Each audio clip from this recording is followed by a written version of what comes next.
রাজ্যের নতুন ডিজিপি বিবেক সহায় রাজীব কুমারকে তথ্য প্রযুক্তি দফতরের অতিরিক্ত সচিব করা হয়েছে।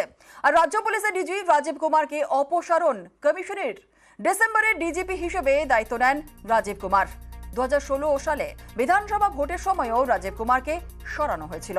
2016 কলকাতা সিপি পদ থেকে সরায় নির্বাচন কমিশন।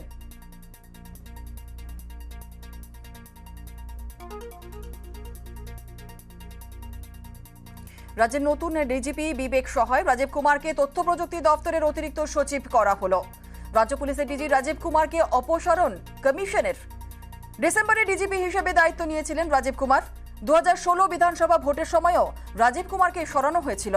2016 কলকাতার সিপি পদ থেকে সরায় নির্বাচন কমিশন।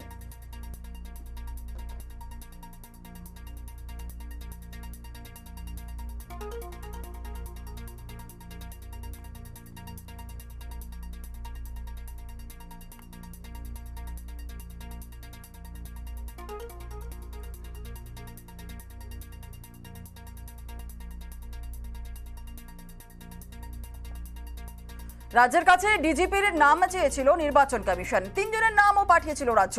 সঞ্জয় মুখোপাধ্যায় সবথেকে সিনিয়র একজন আইপিএস, রণবীর কুমার এবং রাজেশ কুমারের নামও পাঠানো হয়েছিল।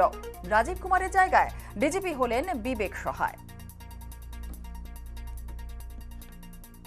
জাতীয় নির্বাচন কমিশনের তরফ থেকে যে পদক্ষেপ দেখা গেল তাতে আমরা এইটুকুই বলতে পারি আপাতত যে বিজেপি সবকটি এই ধরনের সংস্থাকে দখল করে নিজের স্বার্থে ব্যবহার করার যে প্রক্রিয়া বিজেপি নিয়েছে তারই প্রতিফলন আমরা দেখতে পেয়েছি। বিজেপি একটা কেন, বিজেপি 100 কেন, বিজেপি যদি 1000 বদলও করে, বিজেপি যেন মনে রাখে মমতা বন্দ্যোপাধ্যায়ের সঙ্গে বাংলার মানুষ আছে।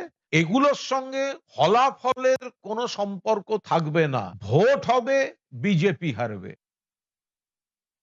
প্রথম রাজ্যের কোন পুলিশ অফিসার আমরা দেখলাম যাকে ডিজি করা হলো যে পালিয়ে বেড়াচ্ছিল এবং যার জন্য মমতা বন্দ্যোপাধ্যায় ধর্ণা দিতে গেছিল তাকে যেন অ্যারেস্ট করা না হয়। কিন্তু প্রমাণিত তৃণমূল, স্বাভাবিকভাবে প্রমাণিত তৃণমূল যে তাকে সরিয়েছে। রাজীব কুমারের বিরুদ্ধে তো সিবিআই অ্যারেস্ট ওয়ারেন্ট ছিল, তাহলে পরে অবশ্যই সেই পুলিশ অফিসারের ইন্টিগ্রিটি নিয়ে প্রশ্ন আছে। আমরা দেখতে পেলাম একজন ডিআইজি আগে এসপি ছিলেন আমার জেলাতে, তিনি তো চাকরি ছেড়ে দিয়ে ড্যাং করতে তৃণমূলের ঝান্ডা ধরতে চলে গেলেন। এদের মতো অপদার্থ অফিসারকে সরানোই উচিত।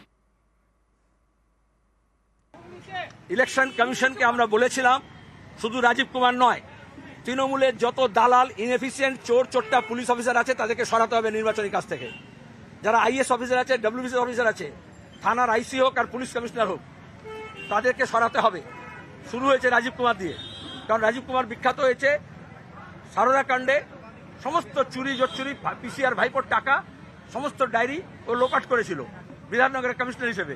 আমরা এই সমস্ত দুর্নীতিগ্রস্ত অফিসার, সমস্ত করাপ্ট অফিসার পঞ্চায়েত এবং পুরসভা নির্বাচনে যারা জোচ্চুরি করেছে, যারা দারোয়ান হয়ে গেছে ইলিগাল কাজকর্মের, তাদেরকে সরাতে হবে দায়িত্ব থেকে।